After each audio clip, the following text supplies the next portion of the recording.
দেশের কর্মজীবী মা ও নারীদের নিয়ে নিজের দলের নানা পরিকল্পনার কথা তুলে ধরেন বিএনপির ভারপ্রাপ্ত চেয়ারম্যান তারেক রহমান। জানান তার দলের লক্ষ্য এমন একটি আধুনিক গণমুখী বাংলাদেশ গড়া, যেখানে কোনো নারীকে তার পরিবার ও ভবিষ্যতের মধ্যে যে কোনো একটিকে বেছে নিতে না হয়। তারা এমন যে কোনো পশ্চাদমুখী ধারণা প্রত্যাখ্যান করেন যা নারীর সম্ভাবনাকে সীমাবদ্ধ করে। বৃহস্পতিবার দেওয়া এক বিবৃতিতে এসব কথা বলেন তিনি।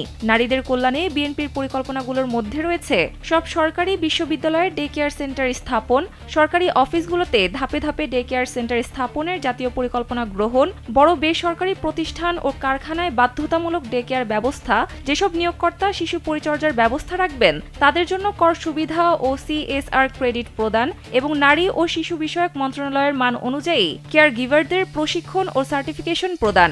বিএনপির ভারপ্রাপ্ত চেয়ারম্যান বলেন, এই একটি সংস্কার নারীদের কর্মসংস্থান বাড়াতে পারে, পারিবারিক আয় বৃদ্ধি করতে পারে, ক্রমবর্ধমান মধ্যবিত্ত শ্রেণীকে আর্থিক স্থিতিশীলতা দিতে পারে এবং জিডিপিতে 1% পর্যন্ত যোগ করতে পারে।